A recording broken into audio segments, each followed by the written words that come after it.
Iran खुद को middle east का बादशाह बनाना चाहता है और इसी वजह से जब सऊदी अरब और इजराइल के बीच अमेरिका दोस्ती कराने जा रहा था तो ठीक उसके ऐन पहले 7 अक्टूबर 2023 को हमास ने इजराइल के ऊपर हमला कर दिया और इसके जवाबी हमले में इजरायली सेना गाजा में घुस गई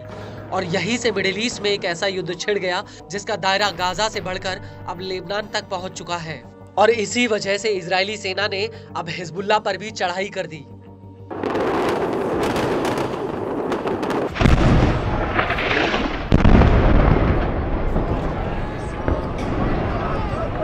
लेकिन इस जंग में हमास और हिजबुल्लाह अकेले नहीं हैं, बल्कि उनके साथ इराक और सीरिया के प्रतिरोधी समूह और यमन का हूती भी है जो रह रहकर इजराइल पर ड्रोन और मिसाइल हमले कर रहे हैं।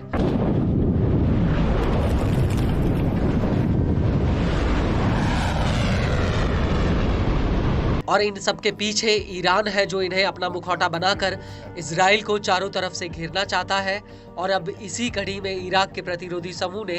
एक बार फिर से इजराइल के ऊपर एक साथ 4 बड़े ड्रोन अटैक किए हैं। प्रतिरोधी समूह का कहना है कि उसने उत्तरी और दक्षिणी इजराइल पर यह हमला किया।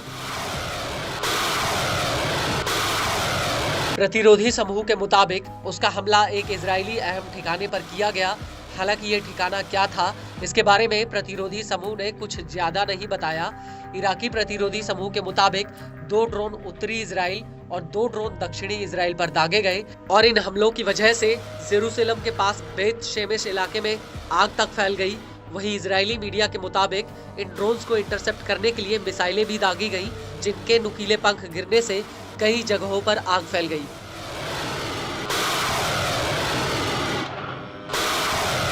बड़ी बात यह है कि इन हमलों को लेकर प्रतिरोधी समूह का कहना है कि कब्जे वाले फिलिस्तीन में उसके हमले जारी रहेंगे और वो आगे भी आईडीएफ के गढ़ में इसी तरह के हमले करता रहेगा।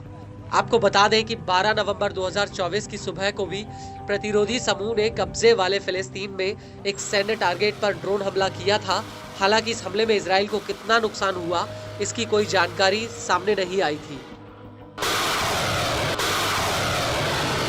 लेकिन इस सबके बीच बड़ी बात यह है कि इराकी प्रतिरोधी समूह न सिर्फ इजराइल पर हमले कर रहा है बल्कि वो इराक के भीतर अमेरिकी सैन्य अड्डों को भी निशाना बना रहा है।